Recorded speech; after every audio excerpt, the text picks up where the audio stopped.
Selamat pagi anak-anak. Pagi. Apa kabar semuanya? Baik. Sehat semua? Sehat. Alhamdulillah. Kita doa dulu. Yuk, Bapak. Ayo sebelum kita mulai belajar, alangkah baiknya kita berdoa dulu. Berdoa dimulai. Memberi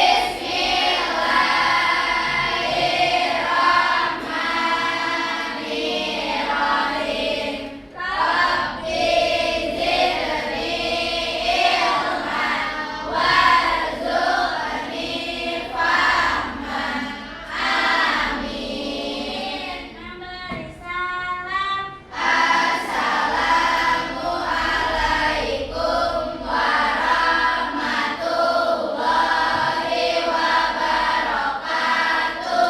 Waalaikumsalam warahmatullahi wabarakatuh.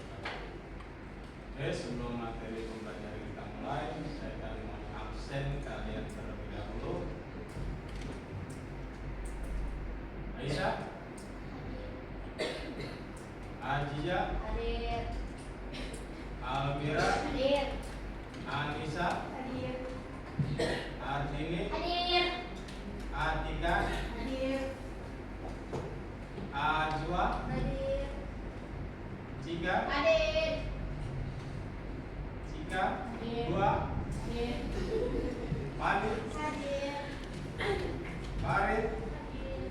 Yasmin, Hadir. Kaisar, Hadir. Kamila, Hadir. Kania, Karin, Hadir. Kaila, Hadir. Nisha, Hadir. Meta, Hadir. Nabila, Hadir. Nasya, Hadir. Naila, Hadir. Naila, Salsabila, Hadir. Putri, Hadir. Rafefa, Hadir. Salsanur, Hadir. Sabrina, Hadir. Vanessa, Hadir. Vivi, Hadir. Indah, Hadir. Dahra. Hadir. Satu orang nggak masuk, Nasya ya? Ya. Nah, kita doakan semoga kita sehat. Amin. Oh. Amin. Oke, kita akan langsung masuk ke materi pembelajaran terkait dengan coding dan kecerdasan artifisial. Mungkin minggu lalu saya sudah jelaskan terkait dengan apa sih AI itu, apa sih coding dan kecerdasan artifisial. Ada yang tahu coding? Perintah pada komputer. Ada yang tahu? Coding? Apa coding? Coding adalah program untuk membuat aplikasi. Program untuk membuat aplikasi atau sebuah program untuk bisa orang programmer berkomunikasi dengan komputer. Kalau terkait dengan coding, mungkin kalian lebih paham ya. Coding kalian sudah biasa menggunakan aplikasi AI. Biasanya apa yang aplikasi yang kalian gunakan?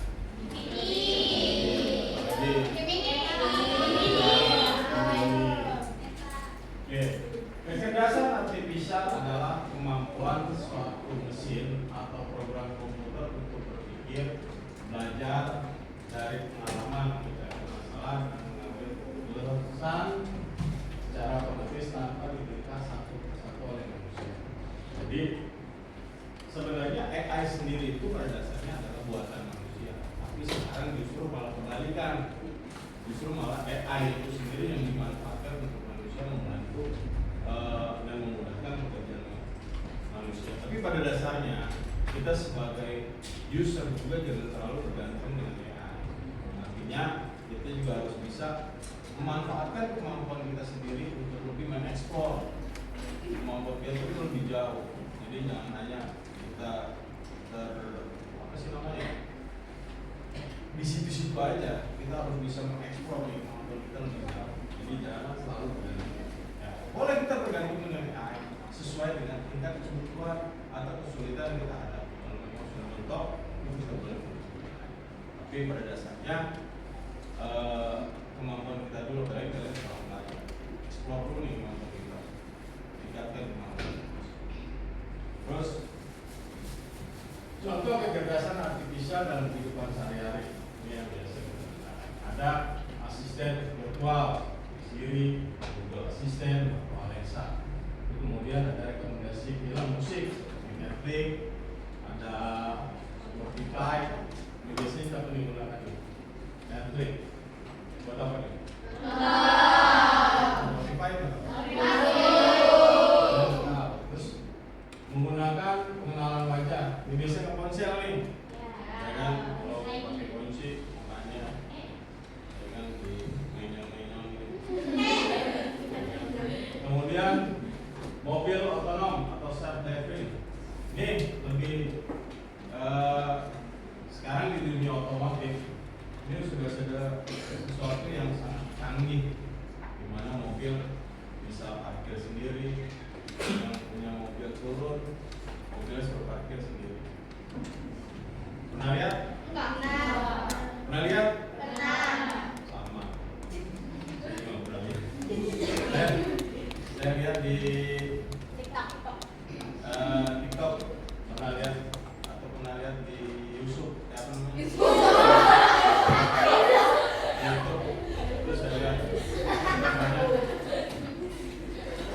Saya lihat parkir mobil, orangnya turun, mobilnya suruh parkir sendiri. Nah, keren.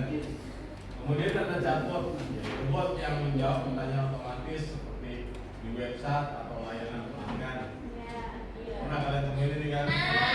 Biasanya mesin-mesin dijawab. Terus ada lagi tentang mengapa AI itu penting dipelajari. Mengapa kita harus belajar AI? Biar nggak ketinggalan. Biar nggak kudet. Kudet apa?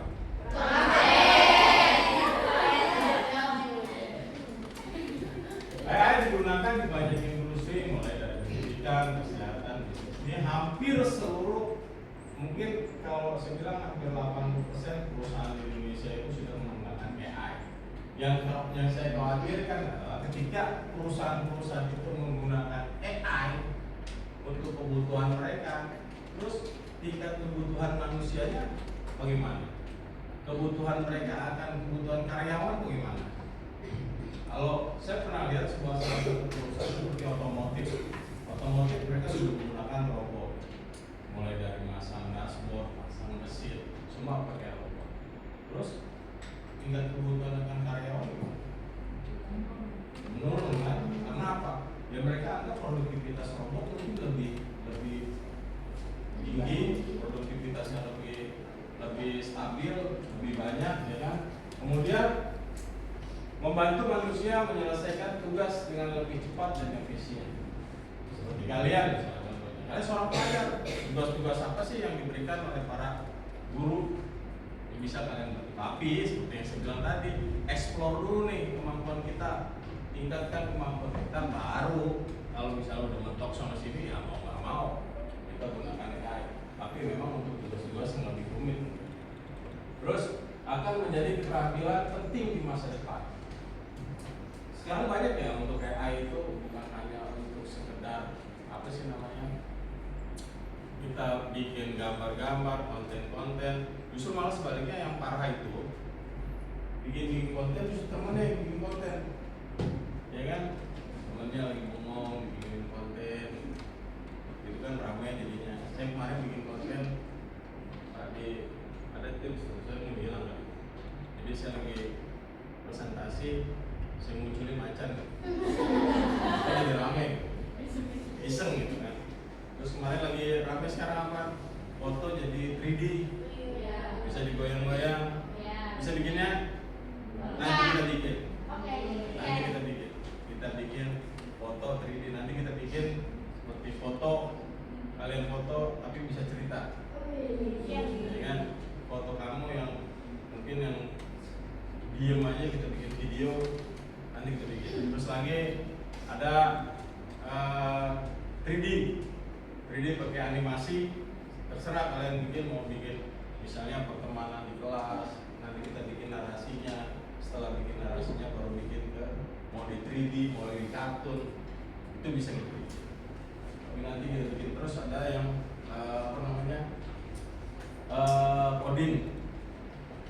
coding mungkin kalau di kalian coding itu sesuatu materi pembelajaran yang agak rumit gitu.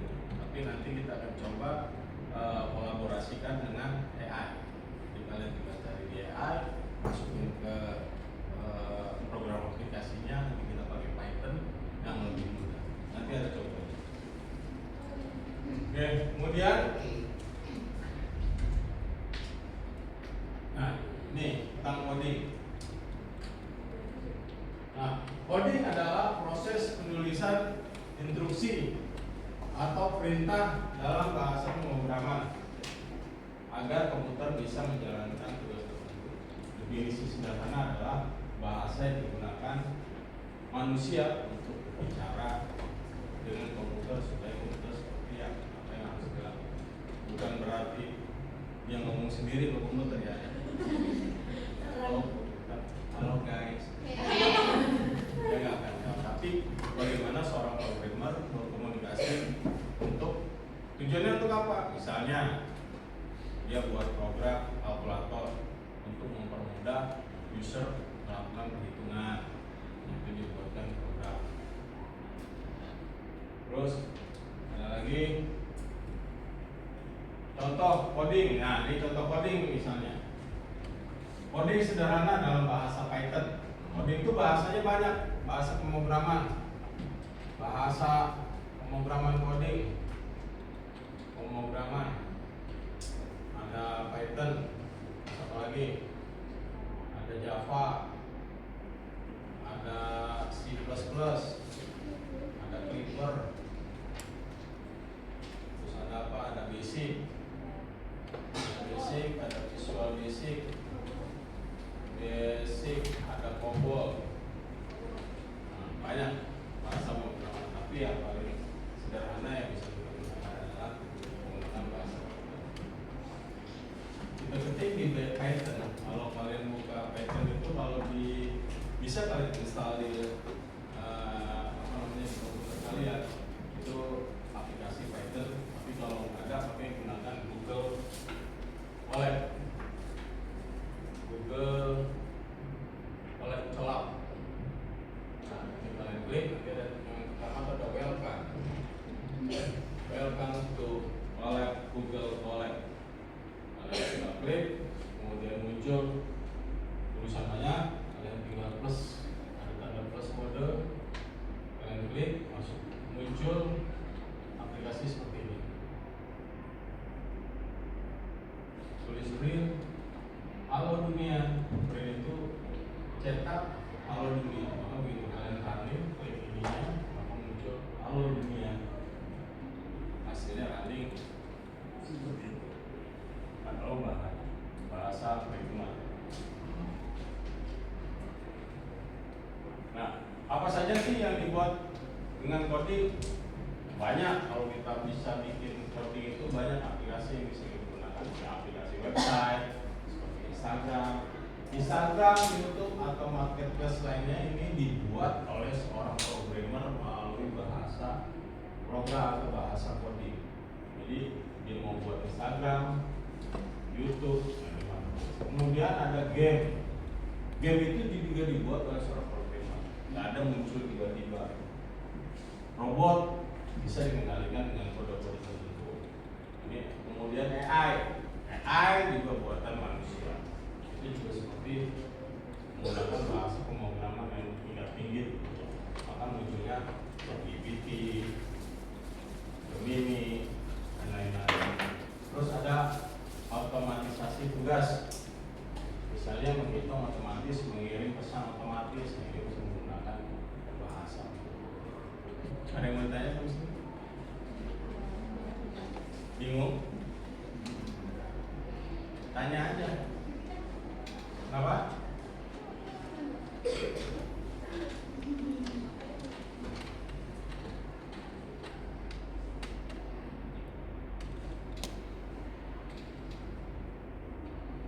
B. Bahasa pemrograman. Seperti yang tadi saya bilang, bahasa pemrograman populer ada Python, ada JavaScript, ada C++, ada Java. Nah, ini metode Python ini adalah bahasa pemrograman yang dimulai awal pemula.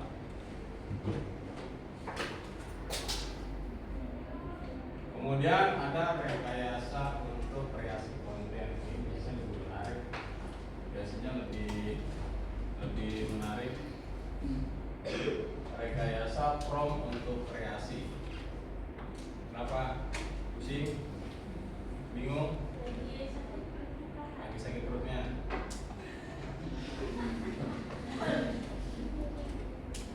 Oke, apa itu rekayasa prompt? Rekayasa prompt adalah prompt engineering adalah teknik menyusun kalimat perintah yang tepat dan jelas agar AI bisa menghasilkan konten yang diharapkan. Ini bisa nih kalau kalian seorang konten kreator, mungkin kalian malu mau menampilkan jati diri kalian, bikin aplikasi, bikin konten-konten melalui AI, itu bisa. Nanti kita pelajari. Karena ini jangan bisa kita bikin konten-konten buat apa itu prompt? Prompt itu apa?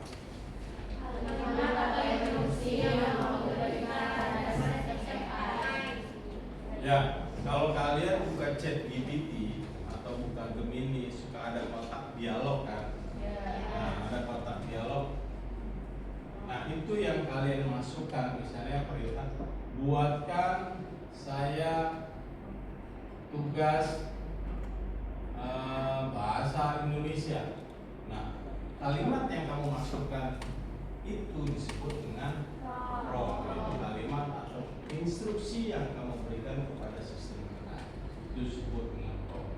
Contohnya, buatkan cerita anak-anak, persahabatan hewan di hutan.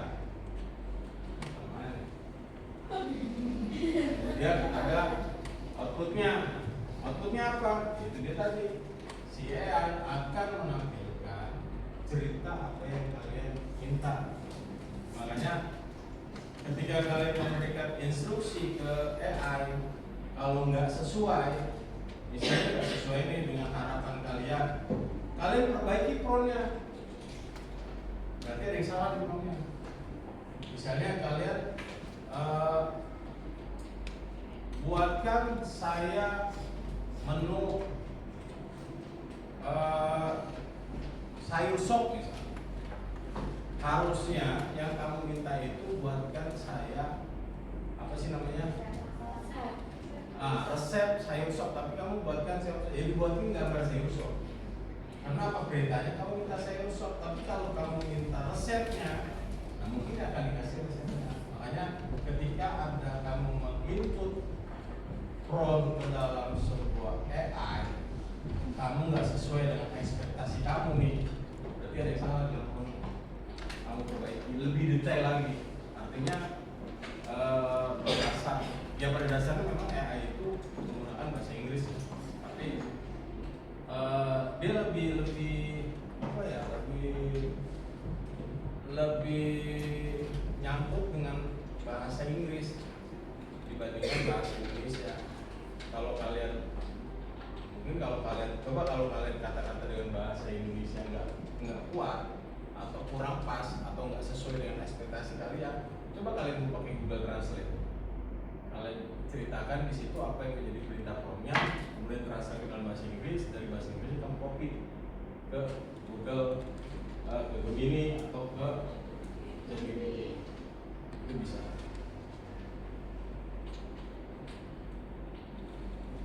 Kemudian ada struktur prompt.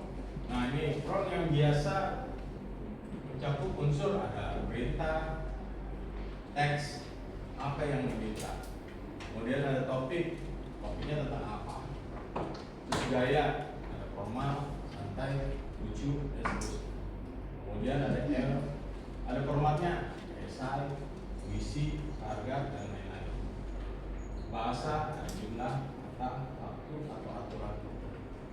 Jadi jika kalian membuat front, gunakan front itu sesuai dengan inspirasi kalian. Kalau kalian memberikan tugas, mengerjakan tugas, ya udah kalian buatkan sesuai dengan. Oke, ada yang tanya? Ngantuk? Speaking dulu yuk. Speaking, teman. Ayo kita bangun dulu.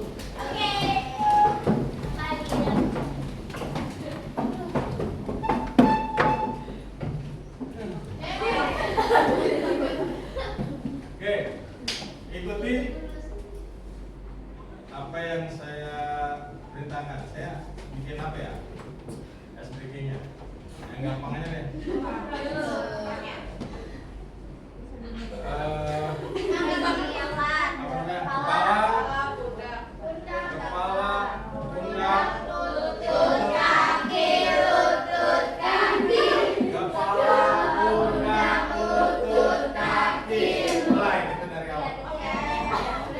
Konsentrasi. Kepala. Pundak, lutut, kaki, lutut, kaki. Kepala. Pundak, lutut. Masa lututnya ke atas? Bapaknya aja ngomong, bapak ngomong. Ayo. Siap ya? Ya. Kepala, pundak, lutut, kaki. Ulang.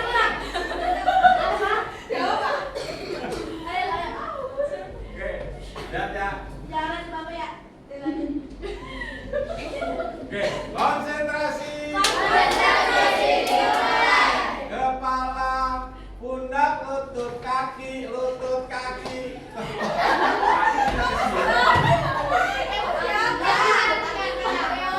Oke, ulang untuk kita.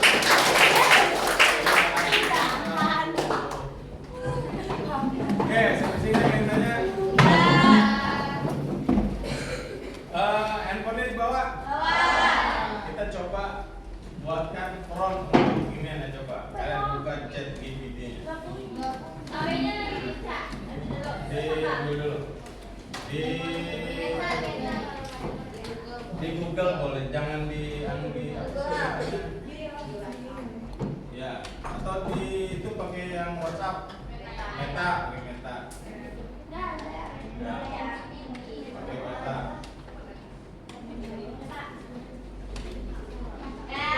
Meta AI. Nah, coba kalian cari tentang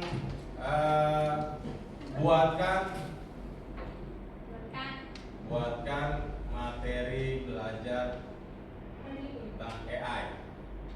Apa yang kalian temukan? Udah nih. Belajar Jenis-jenis.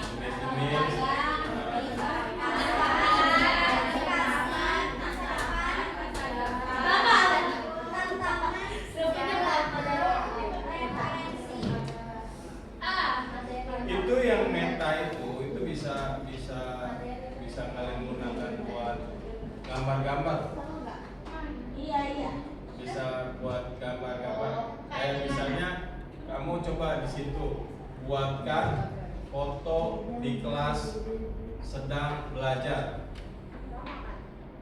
Sebentar biasanya apa yang muncul? Buatkan foto. Apa? Muncul nggak? Nah, itu bisa buat kalian buatkan foto sedang belajar di kelas. Gimana?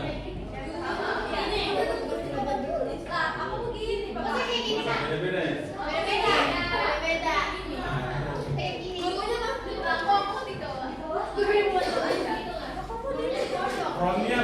Frontnya kamu ubah. Muncul nggak? Baru tahu ya? Bisa itu kalau kamu munculkan atau kalau coba yang lain, misalnya apa? Ya buatkan anak-anak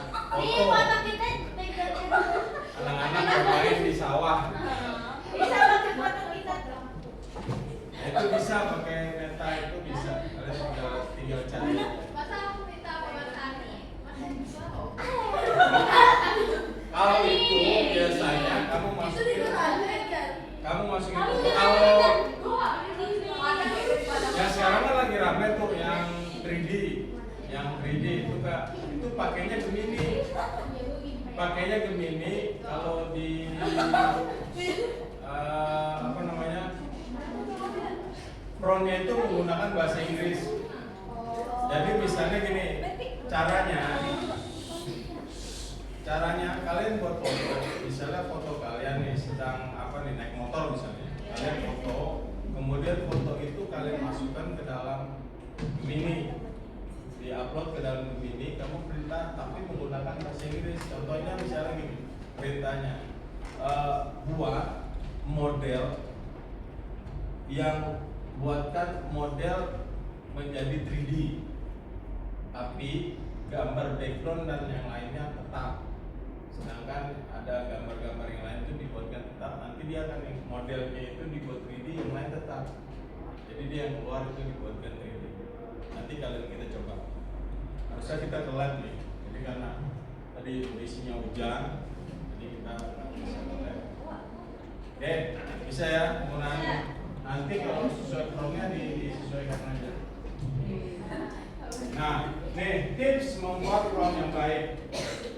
Gunakan kata kerja buat, di depannya ingat, buat, tulis, jelaskan. Buat, tulis, dan jelaskan dan lain-lain. Kalian mau buat apa? Suruh tulis apa? Jelaskannya apa? Kemudian jelaskan secara spesifik gaya, bahasa, format, dan jumlahnya berapa. Misalnya, buatkan saya cerita tentang si kancil 2000 kata. Dia akan cerita itu sendiri. Tapi kalau kamu cuma buatkan saya cerita si kancil, ini dia akan merangkum.